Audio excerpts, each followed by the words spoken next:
joining us now is Jaime Raskin. Jaime Raskin is a candidate for Congress. He has just won a rather hard-fought and expensive, I might add, primary. Not because of me. Not because of you. You were not. You are not the spendthrift in this one. Race for the Democratic nomination in Maryland's 8th district. He has won that contest and is now going on to the general. He is a professor of constitutional law at American University's Law School, and he joins us now. Thanks for coming on the program. Delighted to be with you guys. Oh, by the way, before we start, if you want to know more about Jaime's campaign, it's www.JaimeRaskin.com. So let me ask you to start out, what are the key issues you ran on and continue to run on? I ran on gun safety. Mm-hmm. I'd introduced the ban on military-style assault weapons in Maryland and had participated in the enactment of an historic comprehensive gun safety package in 2013 after the Newtown massacre.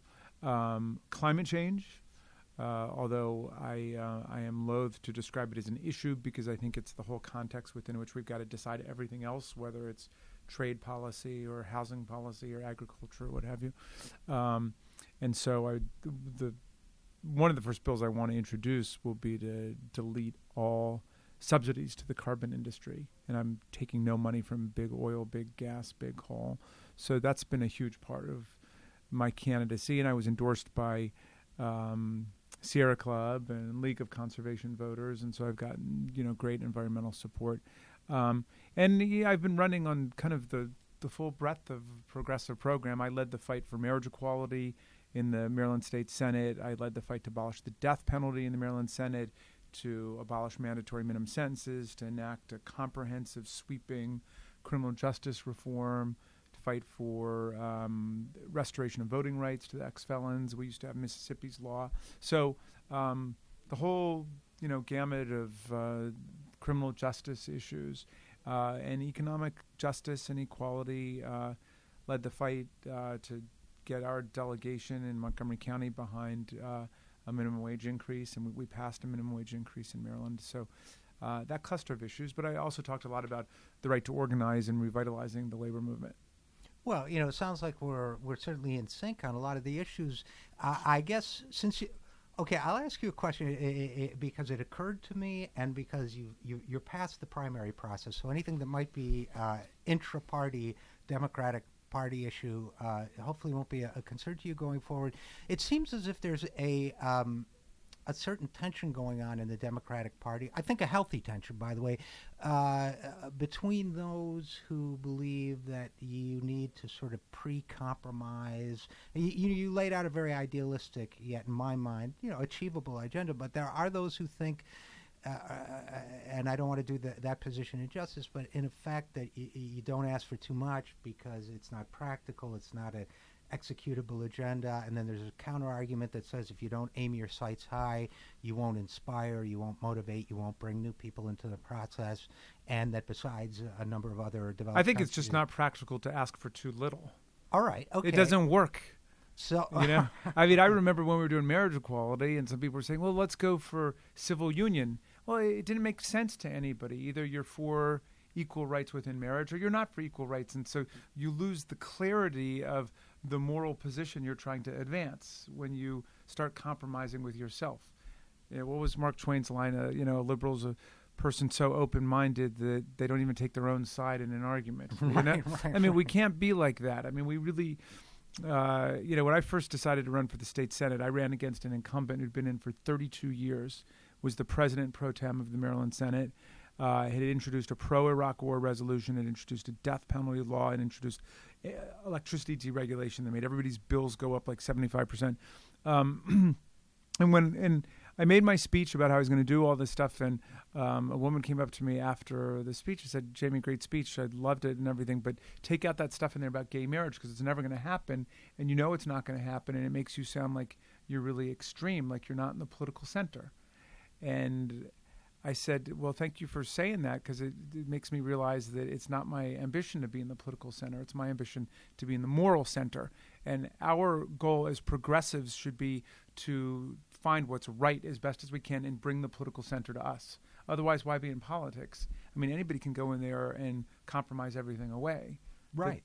So. Well, and anybody can go in there and express views that reflect what's doable in the moment. Because by definition, you're not moving the window. The great thing about politics is you never know what's doable and what's not. Right. You know, I mean, the very first bill I introduced when I got elected in the state Senate in Maryland was for a national popular vote. And everybody said, it's too complicated. People don't understand the Electoral College. This is too big and so on. And I said, well, we'll go and educate people. And Maryland became the first state to adopt the national popular vote plan. We have now more than a dozen states that have passed it. So, and who thought we would be where we are in marriage equality today, or that who thought even a decade ago that Barack Obama would be president of the United States? Right. So the whole point of politics, I think, is to change the situation. Like that's why you get involved in politics, not just to mirror the status quo. Well, I always, if I may tell a quick story, and we're talking with Democratic congressional candidate Jaime Raskin from the 8th District in Maryland. I did a lot of work in the 80s and 90s in international health economics, and I did a lot of work behind the Iron Curtain and Soviet sphere. And there everybody was saying, well, we think we can get the Soviets to liberalize. Well, I was there when the Berlin Wall fell. I was there when the entire system was transformed. So it's hard for me to believe that some of the issues we talk about as progressives, whether it's a reasonable minimum wage or reducing wealth inequality or breaking up the big banks or campaign finance reform or the master issue of protecting the planet itself. I guess maybe that's the reason why I find it hard to agree with you, because who knows what's possible until you try. That's right. And at the same time, that's the scary thing about politics, too, because look at Donald Trump. I mean, who really would have dreamed that Trump would become the nominee of the Republican Party, running, in a quasi-fascist voice about a lot of things? I mean, that's an extraordinary turn of events. And so we don't know what's going to happen. And so everybody needs to get out there and hustle right now. Right. Every 4 years we go out and say, this is the most important election of our lifetime. Well, forget that. This is the most important election of our lifetime. I mean, it's a really dramatic contrast. And so, I think Bernie Sanders ran a hell of a campaign, a really powerful, impressive campaign that I think has already radically changed the equation within the Democratic Party and will continue to change the equation.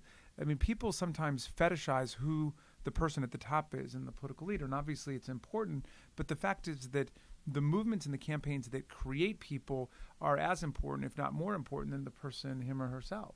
We're talking with Democratic congressional candidate Jaime Raskin on the 0 Hour.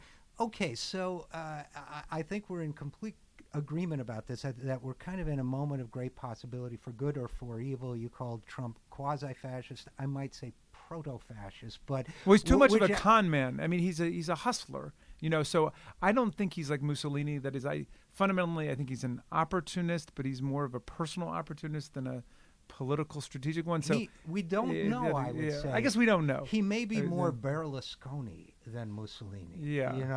I mean, he strikes me as a very Silvio Berlusconi type character. Yeah. But he is a genuine threat. And I guess one of the challenges that we face, those of us who share our viewpoint, is it's easier to motivate people for a positive vision. The Bernie Sanders experience was an example of that. It's easier to motivate progressives and liberals for a positive vision. Or people who don't even realize that that's what they are. Sure. Which is a lot of people. When you look at the individual issue polling on Social Security, on fighting poverty, on restraining Wall Street, a lot of people are progressives. They don't know they're progressives. They're disengaged from the political process. They discover they're progressive and liberal when they get involved. Right. Yeah, I agree with that. And it's easy to bring them out for a presidential campaign. It's easy to bring them out for something exciting with a crowd of 30,000. I guess the challenge for us is going to be, especially between now and November, at least in my assessment, but I want your thoughts. How do we excite people with the negative vision of stopping Trump, combined with the importance of helping people like you down ticket that can make a huge difference? How do we get millennials out to the polls? How do we get demographic groups that historically vote in low numbers that are the Republican base, lower income people, minority people, and so on. How do we get people out there with a positive vision that has to include, unfortunately, this year, so much negative with the existence of people like Donald Trump and the rest of the Republican leadership? And the only way to do it, of course, is to organize. In my campaign last summer, when we were in the heat of the primary, and now this summer, as we're in the general, we have a program called Democracy Summer, where we get college and high school kids to come in, and we do seminars about climate change and economic inequality and, trade policy and various kinds of things. And then we send them out and they knock on doors, and we're teaching them the practical skills of politics at the same time that we're giving them an education. And so I think that it's critical for everybody running for office across the country, for the Democratic Party, for the progressive groups, to be bringing young people in now and training them to become political leaders and visionaries and activists for the future. So, final question for you, or final subject matter anyway. Congressional candidate Jaime Raskin, Democrat, 8th District, Maryland. To me, it seems as if successful organizing of the kind you're describing, organizing of young people, galvanizing of people, exciting people, depends on them internalizing a sense of possibility, a sense that it's not hopeless, that the system is rigged, but not so much so that you can't change it for the better, a sense of optimism, a sense of the possible. How do we communicate that in our politics? Well, you organize people around victories, and you don't grab defeat out of the jaws of victory. I mean, the people who organized the Sanders campaign, organized a great victory in terms of progressive politics and surfacing a lot of the critical questions of the time. I mean, you're talking about a guy who wasn't a Democrat up until a year ago, who represents the whitest state in the union, and nonetheless was able to break through and to create a real progressive, multicultural, exciting campaign. So that's a great victory that has shifted the discourse in a really progressive direction. He offered a progressive economic populism to the authoritarian right-wing economic populism that Donald Trump has been offering people, in a less systematic and thoroughgoing way. But that's kind of where he's coming from. So, I've seen amazing changes in my state. We did abolish the death penalty. We became the first state to pass marriage equality without being told we had to do so by our state Supreme Court. We restored voting rights to the ex-felons. We passed the best gun safety law in America. We took on the liquor lobby and passed really strong anti-drunk driving legislation. So I've seen these things happen, and you show people that politics can work. It's a big part of the right-wing program to demoralize everybody and make them believe that democracy doesn't work, that we need a dictator. We need somebody like Trump to come in and crush all of our institutions. And so we got to stand up for them. So, I don't even like the word the system. Does the system work? Does the system not work? What system are we talking about? I mean, we got a constitutional arrangement. We've got political arrangements. We've got economic system. We've got lots of different things going there. So I think we need some analytical precision in what we're talking about. And we've got a media system too. So we've got a variety of each, subsets of each. So I couldn't agree with you more. I love the emphasis on victories. I love the emphasis on analytical rigor. That could be a whole other conversation. Maybe at some point we'll get to have that talk as well. In the meantime, people can go learn more about you at JaimeRaskin.com. What would you like the audience to know in conclusion about your candidacy? Well, it's still ongoing, and so I'd love to have people involved in it. And I've gotten great support from progressive and liberal people from across the country. I was in a 9-way race. It was the most expensive congressional primary in American history. One of my opponents spent $15 million. The other spent ads, $3. Actually. Yeah, it was really something. And another spent $3, so that was 18, and we raised and spent 2. So we were outspent 9-1 by those candidates. But if you had everything in the field, it was like 10 or 11-1. But we did it through an organizing campaign. We ran very little TV, and basically just to say we were on TV to prove to people we could. There are some older people who are not on social media and who don't necessarily go to events, and so we needed that to reach them. But outside of that, I mean, our support really came through door knocking and 169 different events that we did in people's living rooms and their backyards. And that's real politics, and that's progressive politics. The Democratic Party is made up of progressive people. That's the base of the party. That's where the energy is. That's where the organizers come from.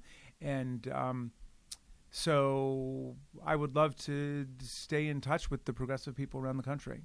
And I would say that's a model for future successes also. So, and as you say, I don't mean to imply by that your fight is over, because I know you got a general election coming up. So JaimeRaskin.com. Jaime Raskin, candidate for Congress, thanks so much for joining us. Thank you for having me.